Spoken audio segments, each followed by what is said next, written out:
Hello and welcome to week 1 of the 52-week baking challenge. Today we are going to be starting off with a very basic bread called a Pain Ordinaire, or in English, ordinary bread.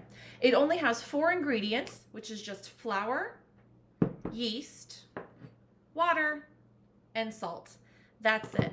Now I'm going to be using 500 grams of regular unbleached flour today, but you can go ahead and select up to 100 grams of another kind of flour like barley or rye or whole wheat. The other thing, I definitely would recommend using weights when you're talking about baking. The best piece of advice I've ever received is if a recipe calls for 3 cups and then next to it it says 300 grams, for example, go with the 300 grams because you know you're going to be spot on with that. Whereas if you go with the volume, that might not always be the case. And baking is just as much science as it is art sometimes. So let's go ahead and get started. The first step we're going to do is out of our water, and again, this is 1 1/3 cup of water. We're going to just take a 1/2 cup out of it.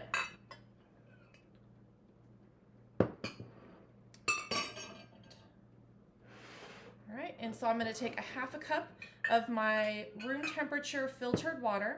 I'm going to put it into a different bowl. And then I'm going to just sprinkle my yeast. So this is 2 teaspoons of yeast that I am just going to put into the water. And we're just going to let it sit there for a little bit until it's frothy. Depending upon your yeast and your water and your room temperature, that can be anywhere from 5 to 10 minutes. So I will come and see you back in about 5 to 10 minutes. Okay, welcome back. Our yeast is now dissolved into our 1/2 cup of water. And so the next thing we're going to do is take our salt and put it into our bowl of flour. Now we're going to be using the sponge method for our bread, which means that I'm going to mix up the salt and the flour, and I'm making a hole or a well in the middle of the bread. So I'm using my spoon and I'm just pushing the flour out to the sides of this. So I've got a hole, or again, a well in the middle, and I'm going to pour in my water with the dissolved yeast. All right, and so once that's in there, set that bowl into the sink. The next step then is I'm going to start using my spoon, and I do use a wooden spoon. I find that that works the best. I'm going to scrape a little bit of flour off of the sides and bringing it here into this center section here. So that's a good amount. And what I'm doing is I'm mixing up this little bit here until it's kind of a paste. So think of like a Elmer's glue, maybe a little bit thicker than an Elmer's glue. And that is the next step. So I'm going to just scrape that off of my spoon. So I've got all of that now into the well. And the next step is to cover this with a clean dish towel. I use tea towels. I have a lot of these. My mom and my sister and I we decorate tea towels. And we're just going to cover that up. And we're going to leave it covered for about 20 minutes. Okay, welcome back. It has been 20 minutes. And honestly, that's one of my favorite reasons that I love baking bread is that while technically this recipe is going to take about 4 hours from start to finish, the dough is doing almost all of the work. There's very little that we have to do, although the next step is very much us. So you can see in here, I've got my paste, and I'm now going to start adding some more of the water that we have. Now I'm not going to add all of it, and it's possible that you won't need all of it either. So I just put in about half of the remaining water, and now I'm stirring in all of the flour from the sides. So we're bringing in everything that we have here. And what we're looking for is a firm but still slightly wet dough. So looking at this, yeah, I'm definitely going to add in some more water. Keep in mind that when you are adding in water, you can always add more and you can never take away, right? So definitely be a little judicious when it comes to adding more water. All right. Let's see that. So I still have a little bit more remaining in my water bowl. And I am just really getting in here trying to flip up all of the flour from the bottom. Now you certainly, if you have a stand mixer, you can definitely use a stand mixer for this part. well, depending on what I'm baking, when it comes to cookies and whatnot, I definitely use my stand mixer. But when it's bread, I don't know, I just really, really enjoy the kneading by hand and the working it by hand.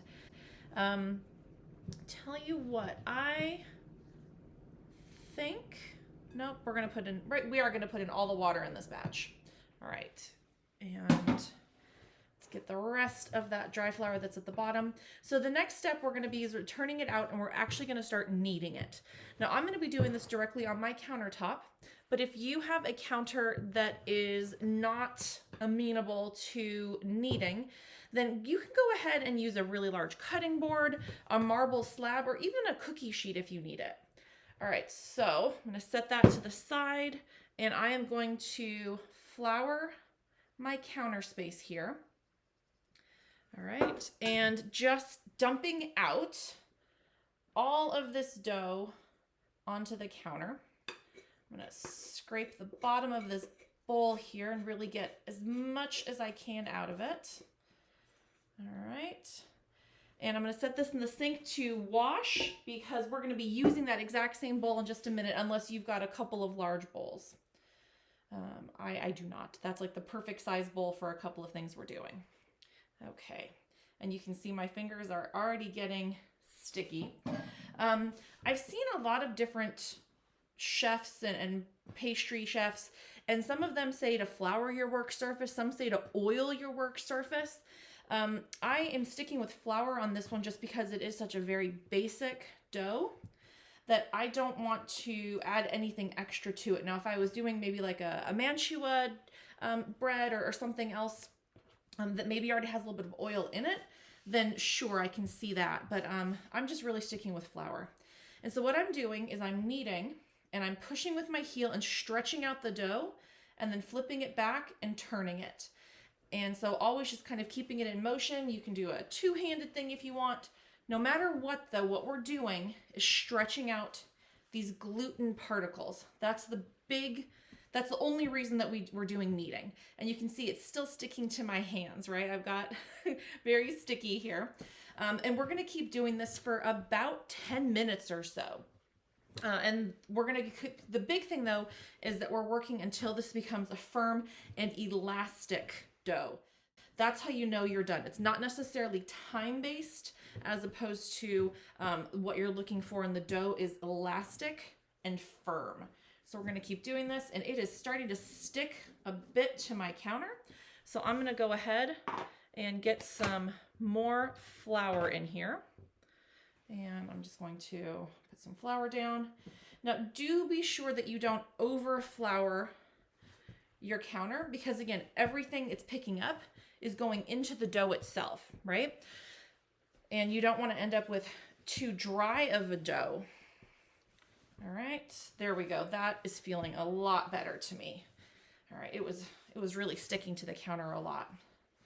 All right, I do know I've personally been afraid of it, so we'll be doing in part of our challenge this year, but working with wet doughs. That's something that I have always been a little concerned to do, just because when it sticks to the counter, it's just awkward and I'm not quite sure ever the right thing.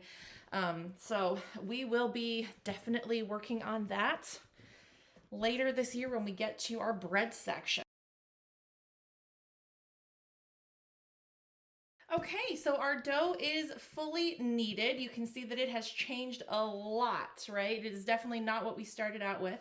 And you can see that it has become quite elastic as well. So the next step is I'm going to take that same bowl that I used, but I've washed it, it's nice and clean. And I'm just going to drop the ball of dough into my bowl. That's it. And then what I'm going to do next is cover it with a towel. So what we're about to do now is let the dough rise up, right? We're gonna be proofing the dough. So you can absolutely just set it here on your counter and let it do its thing.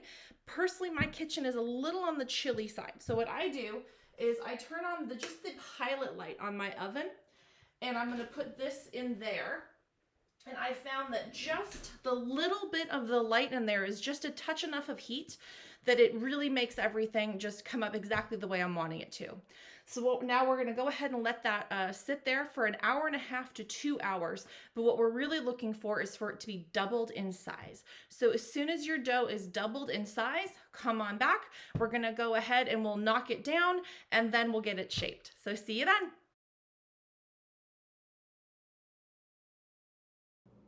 Okay, so it has been an hour and a half for me, and my dough over here has doubled in size, which means that it has finished its first rise.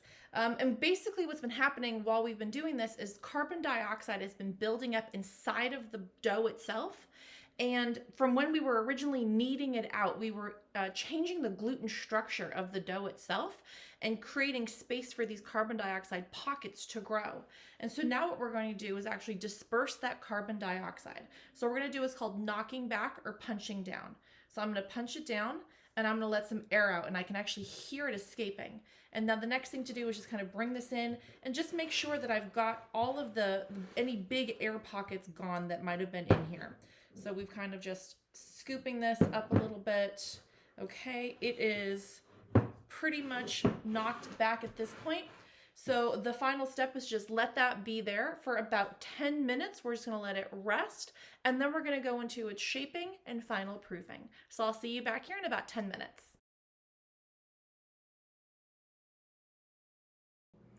Okay, welcome back. We are ready to go for our final proofing.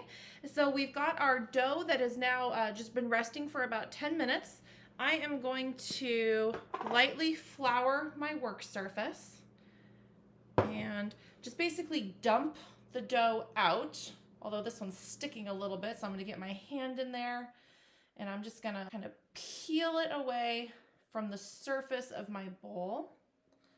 And there we go. I've got my dough set out. All right, now at this point, you can make your dough into any kind of shape of loaf that you're looking for. I'm gonna go with just a regular long loaf. I find that that's just nice and easy, and I can make garlic bread out of it, and I'm a fan of garlic bread.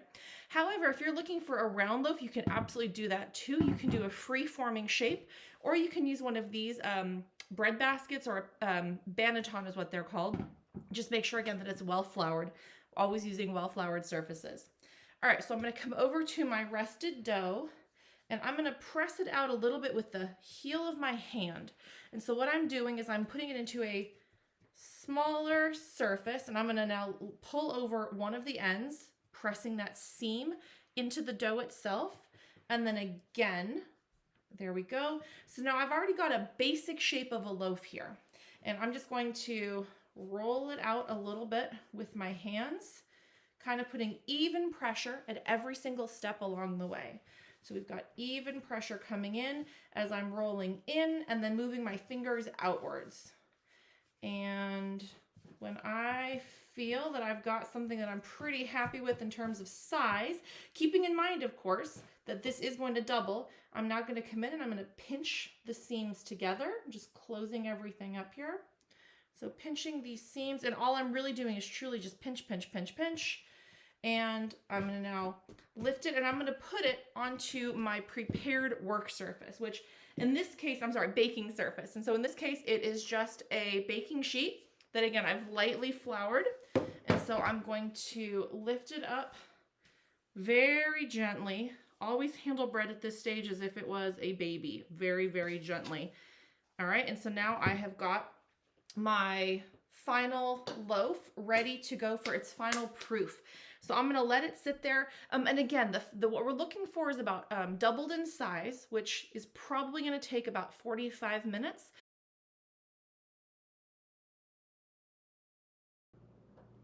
Okay, welcome back. Our dough, our loaf over here has finished doing its final proof. So the next thing to do is to take a sifter or just your fingers and sprinkle a little bit of flour on top. There we go. And then the final step is to cut into it, to actually slice the loaf. So what's going to happen that when we put it in the oven, if we put it in the way it is now, it's still going to continue expanding. and we're not exactly sure how or where or in what places. And so what we can do is we can actually slice the loaf, and that way we can control where it's going to be growing and going when it's in the oven. So there's a few different things you can use. Of course, you can use a pair of scissors, a sharp knife, a scalpel, or what's called a lame. So that's what I'm gonna go ahead. And the trick to these is to go sharp and fast. If you start to go a little slow, it'll get stuck on the dough. So we're gonna come in, we're gonna slice one, and I'm doing 5 diagonal slices across the top of my loaf here. There we go. So I've got my 5 slices done. And the final step is just to put it into a preheated oven. So my oven is preheated at 425 degrees Fahrenheit. And personal preference, I like a slightly crunchier, crispier crust. And so what I've done is I've put one of my racks in the oven on the absolute lowest I can get it. And I've put in 1 baking tray with 2 cups of water. So right now my oven has turned into like basically a bread sauna. And so that steam that I've got going in there is gonna help make that crispy, crunchy crust that I'm gonna have on there. If you prefer a softer crust though, just don't do the steam at all. Just go ahead and put your bread in. So let's get that in there. And we're gonna set the timer. Woof, that steam just hit me in the face. And I'm gonna set my timer for 45 minutes. And there we go, 45 minutes at 425 degrees. See you when the bread is done. Okay, so the hardest part of baking for me is now over, and literally it was nothing that we have done up until now. It was when I took the bread out of the oven, put it on a cooling rack, and then waited. It is, oh gosh, probably one of my top 5 favorite things to do in the world is tear into a freshly baked loaf of bread and just eat it hot out of the oven. And yet you shouldn't do that. You should let it sit for anywhere from 15 to 45 minutes to cool down. And not just because you'll burn the roof of your mouth, because honestly, that's a small price to pay. It's actually because the bread hasn't finished cooking. There's still some things going on with the starches and what's happening inside of the bread. And so you truly want to let it cool down until you dig into it. So let's go ahead, and this is kind of the final test of were the last 4 hours a successful 4 hours. So I've got it cooling, and I'm just gonna slice into it, and you can hear that crackle. That is a good sound to me. And let's, ooh, I am very happy with this bread. I've got some holes, nothing too large, but it's not super close textured. This is probably my favorite way to eat bread, is just to, again, get that nice thick slice. And oh man, that smells good too. The whole kitchen smells good, to be honest. I am just going to take a little bit of butter, and I'm a bit of a butter snob. I prefer European style unsalted butter for everything when it comes to baking or just eating on slow sliced bread. Man, oh goodness.